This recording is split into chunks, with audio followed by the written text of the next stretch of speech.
إن الحمد لله نحمده ونستعينه ونستهديه ونعوذ بالله من شرور أنفسنا وسيئات أعمالنا من يهده الله فلا مضل له ومن يضلله فلا هادي له وأشهد أن لا إله إلا الله وحده لا شريك له وأشهد أن محمدا عبده ورسوله لا نبي ولا رسول بعده.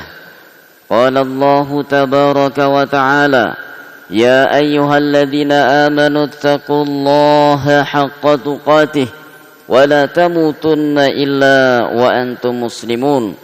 وقال النبي صلى الله عليه وسلم فإن أصدق الحديث كتاب الله وخير الهدي هدي محمد صلى الله عليه وآله وسلم وشر الأمور محدثاتها فإن كل محدثات بدعة وكل بدعة ضلالة وكل ضلالة في النار. أما بعد Ma'asyiral muslimin rahimani wa rahimakumullah. Begitu besar nikmat yang Allah karuniakan kepada kita, yang seandainya kita menghitungnya niscaya kita tidak akan mampu. Allah Subhanahu wa taala berfirman, "Walaqad wassaynal ladzina utul kitaba min qablikum wa iyyakum anittaqullah wa in ta'uddu ni'matallahi la tuhsuha." Dan seandainya kalian menghitung nikmat yang Allah karuniakan, niscaya kalian tidak akan sanggup menghitungnya. Namun Allah Subhanahu wa taala tidak membebankan kepada hambanya, melainkan sesuai dengan kemampuannya. Satu hal yang Allah wasiatkan di dalam Al-Quran, sebagaimana Allah firmankan di dalam surah An-Nisa, وَلَقَدْ وَصَّيْنَا الَّذِينَ أُوتُوا الْكِتَابَ مِنْ قَبْلِكُمْ وَإِيَّكُمْ أَنِ اتَّقُوا اللَّهَ. Dan sungguh telah kami wasiatkan kepada kalian, yaitu kaum muslimin, dan kepada ahli kitab sebelum kalian dengan wasiat yang sama, yaitu hendaklah kalian bertakwa kepada Allah Subhanahu wa taala. Dan dengan ini pula khatib berwasiat kepada khatib pribadi dan kepada seluruh jamaah, mari kita tingkatkan ketakwaan kita kepada Allah Subhanahu wa taala dengan takwa yang sebenar-benarnya, yang diwujudkan dengan istiqomah sebagaimana firman-Nya, wala tamutunna illa wa antum muslimun. Janganlah kalian mati melainkan dalam keadaan berserah diri kepada Allah Subhanahu wa taala, sampai ajal menjemput kita masih istiqomah di dalam melakukan ibadah. Ma'asyiral muslimin rahimani wa rahimakumullah. Nabi sallallahu alaihi wasallam pernah didatangi oleh seorang laki-laki yang menanyakan tentang keimanan kepada beliau. An Abi Umamah Al-Bahili, dari sahabat Abu Umamah Al-Bahili radhiyallahu taala anhu, ja'a rajulun ila Nabi sallallahu alaihi wasallam, datang seorang kepada Nabi, faqala, kemudian ia bertanya, ya Rasulullah, mal iman, wahai Rasul, tunjukkanlah kepadaku apakah keimanan itu. Faqala Nabi sallallahu alaihi wasallam, maka Nabi menyebutkan bahwa iman itu adalah idza sarratka hasanatuka, jika engkau wahai fulan, engkau senang, berbahagia dengan amalan-amalan baik yang engkau lakukan, dan engkau senantiasa berupaya untuk mengulang kebaikan-kebaikan tersebut. Wasa'atka sayyi'atuka, dan engkau bersedih jika engkau mengingat dosamu, dan engkau berharap kepada Allah supaya Allah mengampunimu dan engkau diberikan kekuatan untuk tidak mengulanginya. Maka kata Nabi sallallahu alaihi wasallam, fa anta mu'min, itu tandanya bahwa engkau adalah orang yang beriman. Ma'asyiral muslimin rahimakumullah. Kemudian sahabat tersebut bertanya kembali kepada Nabi sallallahu alaihi wasallam, wa mal ithmu ya Rasulullah, lalu apakah dosa itu wahai Rasul? Faqala an-nabiy sallallahu alaihi wasallam, maka beliau menjawab, idza haka fi nafsika syai'un fada'hu. Wahai fulan, jika engkau tidak tenang di dalam sesuatu, engkau ragu dengan sesuatu tersebut, fada'hu, maka tinggalkanlah itu, karena itu lebih dekat kepada dosa daripada kepada sebuah ketaatan. Jamaah Jumat yang dimuliakan Allah Subhanahu wa taala. Di dalam hadis yang ringkas ini ada 5 pelajaran penting yang bisa kita ambil. Yang pertama adalah karakteristik keimanan.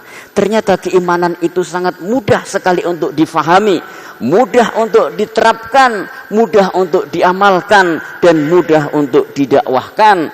Bahwa Nabi Sallallahu Alaihi Wasallam menyebutkan, tanda seorang yang beriman adalah ketika ia bergembira dengan kebaikan yang dia lakukan dan ingin mengulang dan mengulang terus kebaikan tersebut dan memberikan serta menebarkan kepada orang lain.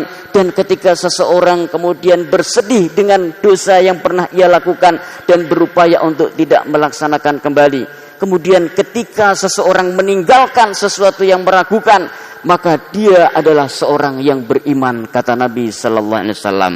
Ini pelajaran pertama. Pelajaran yang kedua, ayat tersebut memotivasi kita supaya kita gemar melakukan kebaikan, bertaubat dari segala keburukan, kemudian mencari ilmu sehingga kita benar-benar terhindar dari sesuatu yang meragukan. Yang ketiga, para jemaah sekalian, di dalam hadis tersebut dijelaskan, idza sarratka hasanatuka, jika kebaikan yang engkau lakukan itu membahagiakan engkau. Jemaah yang dimuliakan Allah, ternyata pintu kebahagiaan itu adalah amal soleh.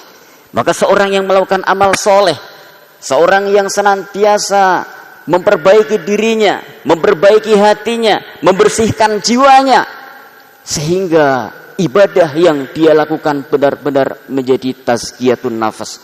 Sungguh merugi orang yang melakukan ibadah, namun apa yang ia lakukan tidak mampu membersihkan jiwanya, karena semua berasal dari dalam hati. Ketika hati itu baik, maka semua akan menjadi baik. Ketika hati itu buruk, maka semua akan menjadi buruk. Jemaah yang dimuliakan Allah, ternyata kebahagiaan itu diperoleh dari bersihnya hati. Kemudian yang keempat, pelajaran yang kita ambil di dalam hadis yang singkat tersebut adalah wasa'atka sayyi'atuka. Nabi sallallahu alaihi wasallam menyebutkan bahwasanya salah satu penyebab kesengsaraan seseorang adalah dosa.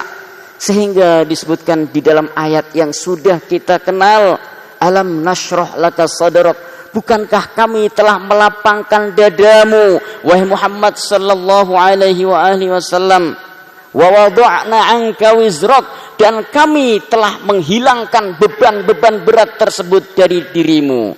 Jemaah yang dimuliakan, apakah yang dimaksud dengan bahwa Allah Subhanahu wa taala telah menghilangkan beban berat itu dari Nabi sallallahu alaihi wasallam, bahwa beban berat tersebut adalah dosa, yang maknanya adalah Nabi telah dibersihkan dari dosa. Dan siapa yang tidak dibersihkan dari dosa, maka sungguh berat kehidupannya itu di masa mendatang. Kemudian yang kelima, jemaah sekalian, intisari dari hadis dan pelajaran penting dalam riwayat tersebut adalah wahaka idza haka fi nafsika syai'un fada'hu. Jika kita mendapati hal yang meragukan, maka tinggalkanlah ia. Ini menunjukkan bahwa ilmu akan menjawab semuanya. Ilmu akan membebaskan seseorang dari keraguan-raguan. Maka hendaklah seseorang menambahkan ilmu. Apakah dengan membaca buku agama, atau dengan bergaul dengan teman-teman yang berilmu, atau menghadiri majelis ta'lim, maka dia akan mendapatkan faedah dan manfaat yang banyak dari semua itu. Barakallahu li wa lakum fil Qur'anil azim, wa nafa'ani wa iyyakum bima fihi minal ayati wa dzikril hakim, wa taqabbala minni wa minkum tilawatahu fastaghfiruh innahu huwal ghafurur rahim.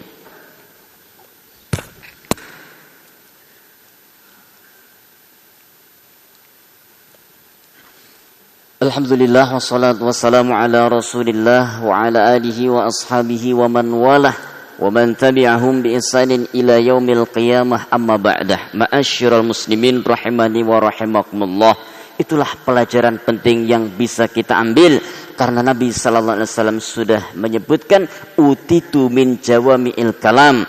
Allah memberikan kepadaku jawami'ul kalam, yaitu kalam yang ringkas namun memiliki makna yang sangat luas. Bahwa di dalam hadis yang ringkas tersebut Allah Subhanahu wa taala mengajarkan kepada kita para jamaah sekalian supaya kita mengenal karakter keimanan yang begitu mudah untuk kita pahami dan kita laksanakan. Yang kedua, bahwasanya di dalam hadis tersebut memotivasi kita untuk memperbanyak amal soleh dan menuntut ilmu. Kemudian yang ketiga, Allah menjelaskan, Nabi sallallahu alaihi wasallam menjelaskan jalan menuju kebahagiaan itu adalah amal soleh. Dan juga yang keempat dijelaskan bahwa jalan menuju kesengsaraan adalah melanggar larangan-larangan Allah atau melakukan kemaksiatan dan dosa.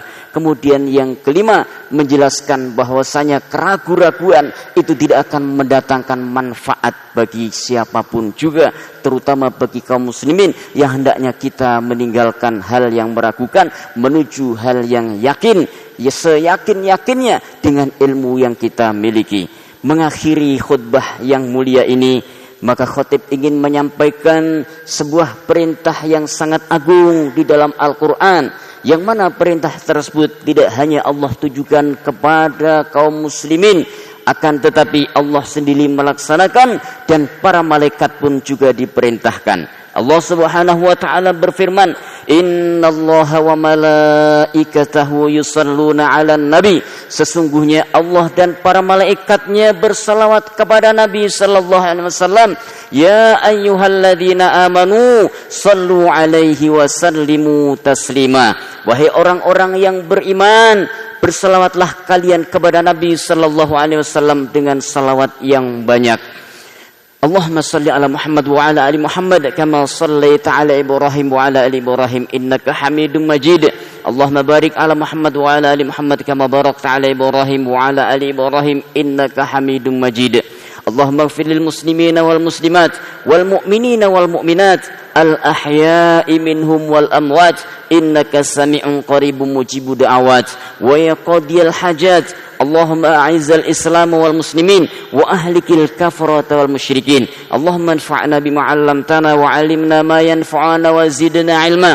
Rabbana ighfir lana wa liwalidina warhamhum kama rabbawna shighara. Rabbana atina min ladunka rahmah wa hayyi' lana min amrina rasyada. Rabbana atina fid dunya hasanah wa fil akhirati hasanah wa qina 'adzabannar. Ibadallah, innallaha ya'muru bil 'adli wal ihsan wa ita'i dzil qurba wa yanha 'anil fahsya'i wal munkari wal baghi ya'idukum la'allakum tadhakkarun wa la dzikrullahi akbar wallahu ya'lamu ma tasna'un. Aqimis shalah.